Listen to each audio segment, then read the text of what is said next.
In a lot of gardens, the difference between a tomato plant that looks busy and a tomato plant that actually delivers comes down to something so plain most people walk right past it. Not a glowing bottle, not some expensive booster with a dramatic name, just an old white powder your grandparents would have recognized on sight. Bone meal. Dry, quiet, almost unimpressive. And yet year after year, gardeners keep rediscovering it for one simple reason. When it is used the right way, at the right time, it helps tomato plants build the kind of strength that turns blossoms into fruit, instead of promises into disappointment. That matters more than most people admit, because tomato season can fool you. A plant can look lush, green, and full of life, and still leave you standing there in August wondering why you got vines, flowers, and headaches instead of baskets. People often chase that problem with more water, more gadgets, more feed, more fuss. But sometimes the issue is not that the plant needs more of everything. Sometimes it needs one thing in particular, in a form that stays put long enough to matter. That is where bone meal enters the story, and it has been entering it for a very long time. Bone meal is exactly what it sounds like: finely ground animal bones, processed into a dry powder or granular form, used as a soil amendment because it is known for supplying phosphorus and calcium. Those two words matter if you care about tomatoes. Phosphorus helps with root development, flowering, and fruiting. Calcium plays into plant structure and healthy growth, and gardeners often connect it with stronger fruit development and fewer problems tied to uneven uptake. Bone meal is not magic. It does not override poor watering, dead soil, or bad timing. But it does serve a real purpose, and that purpose lines up surprisingly well with what tomato plants are trying to do. The reason this old powder keeps surviving generation after generation is not because it is trendy. It survives because it solves a very old problem in a very unflashy way. Tomato plants are heavy workers. They are not out there making a handful of leaves and calling it a season. They are asked to root deep, grow fast, set flowers, hold fruit, ripen fruit, and keep going through heat, wind, swings in moisture, and the general chaos of summer. That takes more than enthusiasm. It takes a steady foundation. Modern gardening has a habit of making people think every problem needs a new product. One bottle for roots, one bottle for blooms, another for fruit set, another for leaf color, another because the first three did not work fast enough. You can spend real money chasing the feeling that you are helping. Meanwhile, an older gardener will dig a hole, dust in a scoop of bone meal, set the transplant low and firm, water it in, and go back inside with that calm look people get when they trust the work they just did. That calm comes from understanding what bone meal can do, and also what it cannot do. Let's start with what people get wrong. A lot of gardeners hear that bone meal is good for tomatoes, and then treat it like a general miracle powder.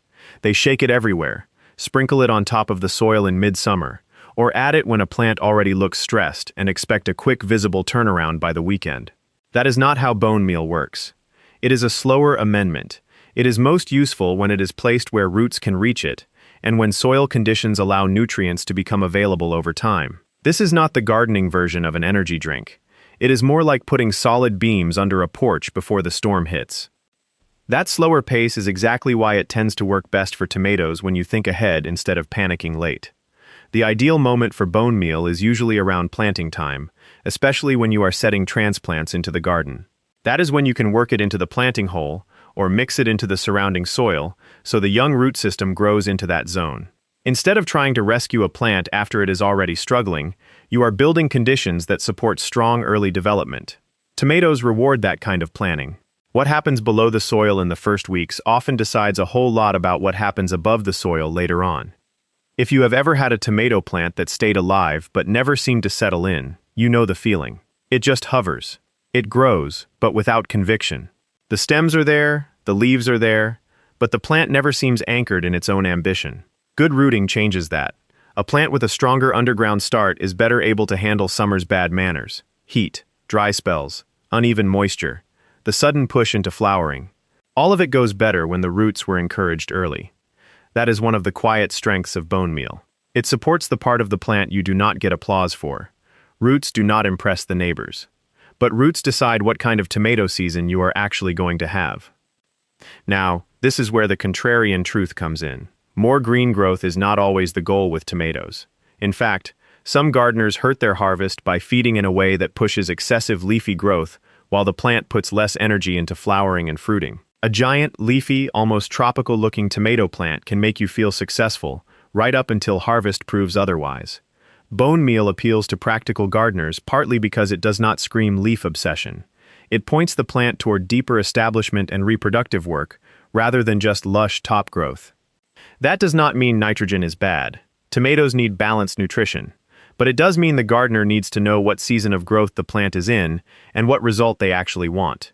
If your whole strategy is based on making the plant greener and faster at all costs, you may end up feeding the wrong ambition. Bone meal reminds you that a productive plant is not the same thing as an impressive-looking one. And tomatoes, more than many crops, punish that confusion. You can usually see it coming. Plants loaded with dark, soft growth. Plenty of leaves, not many fruits. Blossoms that do not seem to commit. A lot of visual drama, not a lot of dinner. That is why so many experienced gardeners like slower, steadier amendments as part of the base plan. They are less exciting, but they tend to keep you honest. There is also the calcium side of the conversation, and that is where people often swing from useful advice into oversimplified folklore. You will hear bone meal talked about as if it single-handedly prevents every fruit problem a tomato can have. That is too neat. Tomatoes use calcium, yes, and calcium matters. But calcium issues in plants are not always just about how much calcium exists in the soil. Watering patterns, root health, and uptake all play a role. So bone meal is helpful as part of a sound system, not as a lucky charm you toss into a hole and forget forever. That distinction matters because practical knowledge is better than superstition. Use bone meal because it makes agronomic sense for the crop and your soil conditions, not because somebody on the internet told you it is a secret trick. Old methods earn their place when you understand the reason beneath them. That is how they stay useful instead of turning into gardening mythology. So what does using it well actually look like? Usually it begins before the plant goes in. If you know you want to use bone meal, read the label on the product you bought because different brands vary in concentration and texture. Then mix the recommended amount into the planting area rather than leaving it in a hard little pocket. You want contact with the surrounding soil where roots will spread. Water after planting so the soil settles and the young roots are encouraged to move outward. Then let time do its share. Bone meal is part of the setup, not the whole performance. Some gardeners also work it into beds before planting if they are preparing a tomato row or a larger patch. That can make sense too, especially if you are building fertility more broadly rather than treating each plant as its own island. The key idea is still the same. Incorporate it. Do not just dust it across the surface and expect the plant to read your intentions. And yes, you need to be realistic about your soil. Bone meal is often said to be most useful in soils where phosphorus is actually needed, and where the pH allows nutrients to become available. In some gardens, the soil may already have plenty of phosphorus. In others, pH can limit usefulness. That is why the most serious gardeners eventually learn the unromantic wisdom of testing soil instead of guessing forever. A bag of amendment is cheaper than a season of disappointment, but a soil test is cheaper than years of using the wrong amendment out of habit. Still, even without a lab report in your hand, there is a sensible middle ground. If your tomatoes have struggled with establishment, weak flowering, or poor overall vigor despite decent general care, and you have not been building soil deliberately, bone meal can be a reasonable part of a better plan. Not the only part, just one of the old dependable pieces. And that is what makes it so interesting. Bone meal belongs to a class of garden materials that do not flatter the modern buyer very much. They are not glamorous. They do not make huge promises in glossy language. They assume patience. They assume you are willing to understand cause and effect. They assume you can tolerate a result that unfolds instead of exploding. That alone is almost radical now. We live in a time when people are encouraged to buy solutions they cannot explain. Spray this, pour that, trust the branding. Bone meal asks for a different kind of gardener, the kind who is willing to think in seasons, the kind who understands that slow inputs can create strong outcomes, the kind who knows the plant is not just reacting to what you did yesterday, it is growing out of what you prepared before it ever got stressed. That is old knowledge, and old knowledge has a certain texture to it. It is not mystical, it is observant. Somebody long ago noticed that plants responded differently when the soil held certain materials. Somebody paid attention over years, not over one excited afternoon. Somebody compared weak plants to sturdy ones, thin harvests to heavy ones, shallow roots to stronger starts. Most of what we call traditional wisdom was not born from romance. It was born from people who could not afford repeated failure. When your garden mattered, you watched closely. You remembered what paid off, you kept what worked. Bone meal stayed because enough people saw the pattern. Now, there is another side to this that practical gardeners should respect. Bone meal is not right for every situation, and using more is not automatically better. Overdoing amendments can throw off balance, waste money, and create its own problems. The most trustworthy gardener is not the one who falls in love with an input.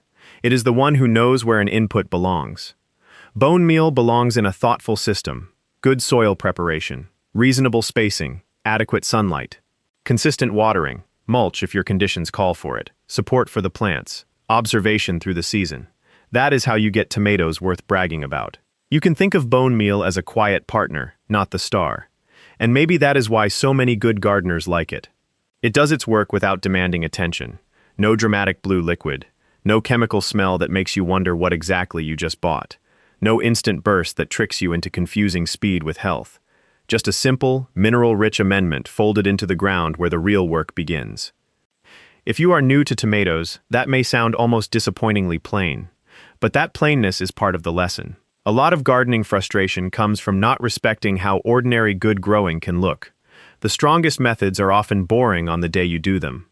A proper planting depth, soil with structure, steady moisture, airflow, mulch, support, timely feeding. These things do not feel dramatic, they feel basic. And basics are exactly what fail people when they want shortcuts more than systems. Tomatoes are generous, but they are not gullible. They respond to conditions, not hype. That is why an old white powder can still earn a place in a modern garden. Not because it is quaint, not because it makes for nice nostalgia, because it lines up with the biological job the plant is trying to do. Grow roots, set flowers, build fruit, hold together through the season. When a material helps with that in a grounded, usable way, it stays relevant. Now let's talk about the kind of grower who gets the most from bone meal. Usually it is not the person looking for a miracle after neglect. It is the person willing to do small things on time. That gardener may not have the fanciest setup. Maybe the cages are mismatched. Maybe the rows are not pretty enough for social media. Maybe the tools are older than some of the people giving advice online. But that gardener notices the weather, plants before lunch when the soil is right, waters deeply instead of constantly fussing, watches leaf color without worshiping it, knows that blossoms are a promise that needs support, not applause. Bone meal fits that temperament because it rewards forethought. And if that sounds old-fashioned, good. There are worse things than being old-fashioned in a garden. Old-fashioned often means you are trying to understand what actually matters instead of what photographs well. A tomato plant does not care whether your fertilizer sounded impressive. It cares whether its roots found what they needed when they needed it. That is why I think bone meal keeps attracting people back after they have tried a dozen shinier things. At some point, a gardener gets tired of paying for claims. You want results that make sense. You want inputs that match the crop. You want to stop confusing motion with progress. A bag of bone meal sitting in the shed may not look revolutionary, but if it helps you plant better and harvest better, that is more valuable than excitement. And there is a deeper lesson hiding in that. Ordinary materials become powerful when you understand their place. Not everything useful arrives wrapped in novelty. Some things wait quietly until somebody bothers to learn what they are for. Bone meal is one of those materials. It asks for a little patience, a little context, a little restraint. In return, it can help turn a hopeful transplant into a sturdier plant with a better chance of carrying a real crop. Not a fantasy crop, a real one. The kind you carry in with both hands. The kind that makes the kitchen smell green and sweet and alive. The kind that justifies every cage, every tie, every early morning glance at the sky. And here is something else worth saying. When you use a material like bone meal well, you are doing more than feeding a plant. You are rebuilding your own judgment. You stop behaving like a consumer hunting a miracle and start behaving like a grower reading a system. That shift matters. It changes how you shop, how you plan, how you watch, how you respond. It makes you less vulnerable to hype and more responsive to evidence in your own backyard. That kind of self-trust is worth cultivating right alongside the tomatoes. Because once you learn to recognize the value of a simple input used properly, you start seeing the whole garden differently. You notice which tasks need speed and which need patience. You notice that some of your best decisions are not flashy at all.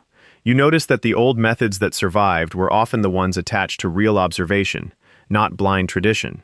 And maybe you start asking better questions too. Not what is the newest thing, not what is the loudest claim, but what does this plant actually need, and when does it need it? That question will improve more gardens than any trend ever will. So if you are planting tomatoes this season, do not overlook the plain bag on the shelf because it lacks modern drama. Read it, understand it, use it where it makes sense. Work it into the soil, not just into your wishful thinking. Give the roots a reason to travel. Give the plant a stronger start. And then do the other boring, essential things well enough that the amendment has something to work with. That is how old knowledge pays off. Not as folklore, as function. There are a few practical cautions worth knowing too, especially if you are the kind of person who likes to improve a method instead of just copying it. Bone meal is usually most helpful when it is buried or mixed in, because surface applications can sit there doing very little for a plant whose feeding roots are deeper and wider than people imagine. Tomatoes do not take their nutrition by telepathy. If the material is meant to support root and flower development, put it where the roots can actually grow into it. It also helps to remember that timing and moisture work together. A beautiful amendment in dry, lifeless ground is still stuck in dry, lifeless ground. Soil biology, texture, and moisture patterns all affect how well any nutrient source becomes useful to a plant. That is why two gardeners can use the same product and tell two completely different stories about it. One had living, workable soil and steady watering. The other had compacted dirt that baked hard between shallow sprinkles. Same bag, different world. That is also why the best gardeners do not argue about inputs in a vacuum. They talk about context, sun exposure, rainfall, soil texture, whether the bed is new or established, whether the plants were hardened off properly, whether mulch was used, whether the gardener lets the bed swing from drought to flood. Bone meal can support a tomato plant, but it cannot negotiate peace between all the other mistakes in the system. If you grow in containers, the conversation changes a little. Containers are more controlled, but they are also less forgiving. Nutrients move differently there, and watering swings happen faster. Bone meal may still have a place, depending on the mix and your overall feeding plan, but container growers need to pay even closer attention to balance and consistency. A plant in the ground can sometimes reach farther, buffer more, recover more slowly. A plant in a pot lives in the world you built for it, and every omission is louder. Another thing people miss is the difference between feeding the season and feeding the moment. Bone meal is a season-thinking material. It is chosen because you are imagining the plant several weeks from now, not because you are reacting to a sad leaf this afternoon. That one shift in perspective can make a person a much better gardener. Instead of always asking, "What can I pour on this right now?" you begin asking, "What conditions am I creating that this plant will be living with next month?" That is a stronger question. It pulls you away from panic and closer to stewardship. And tomatoes reward stewardship. They can be dramatic plants, but underneath that drama they are honest. If the roots are cramped, they act like it. If the watering is erratic, they act like it. If the fertility is unbalanced, they act like it. If you build a stable base, they often surprise you with how much they can carry. That is why experienced growers are rarely seduced for long by products that promise speed without structure. The garden humbles that kind of optimism fast. Bone meal fits into a slower style of confidence. Not passive confidence. Not neglect disguised as tradition. Active confidence. The kind that chooses a method on purpose, applies it well, then watches closely instead of constantly interfering. That is hard for some people, because modern life trains us to poke at everything. Refresh it. Boost it. Correct it. Add something. Buy something. But a good tomato season often comes from doing fewer things more intentionally, and if we are being honest, that may be part of why this topic stirs opinions. Gardeners bring identity into the garden whether they admit it or not. Some people love the toolbox approach. More products, more adjustments, more control. Others are drawn to older methods because they want fewer moving parts and a clearer chain of cause and effect. Neither side is automatically wise just because of style. The wise grower is the one who pays attention to results without becoming stubborn. So if you try bone meal, watch what actually happens. Do your transplants settle in faster? Do roots seem stronger? Do flowering and fruiting feel more reliable in a bed that had been underperforming? Or do you notice no meaningful change because your soil was already supplying what the plants needed? Both outcomes teach you something. The goal is not to join a camp. The goal is to sharpen your judgment. That is the heart of old practical knowledge. It was never just about repeating habits. It was about keeping habits that earned their keep. And maybe that is the best reason to take bone meal seriously, without turning it into a religion. It invites you back into a more mature relationship with the garden, one where you stop demanding instant reassurance and start building better conditions, one where you trust observation more than advertising, one where you understand that a good harvest often begins with choices that look small in April and feel enormous in August. That is the kind of lesson that outlasts tomatoes. And one last practical note. If you use bone meal, keep expectations tied to the season, not the hour. You are not painting the leaves greener. You are feeding a process the plant must translate over time. That can feel slower, but slower is often how durable results are made. Fast feedback flatters the gardener. Deep preparation feeds the harvest. Tomatoes do not care which one feels more exciting to buy anyway. And I would honestly love to know where you stand on this, because bone meal is one of those garden materials that tends to divide people in an interesting way. Some growers swear it made a visible difference in their tomato beds. Others stopped using it because their soil already had what it needed, or because another system worked better in their climate. So tell me this, when you think about your best tomato years, was the biggest difference something you added, something you stopped doing, or something you finally understood in time? That is where the real conversation starts. Because tomatoes will teach you if you let them. They teach patience, timing, restraint, and the cost of feeding the wrong thing. They teach that lush growth and productive growth are not always twins. They teach that roots deserve more respect than leaves get. And sometimes, if you pay attention, they teach you to trust an old white powder over a bright new promise. That is not being backward. That is being useful. And useful still wins in the garden.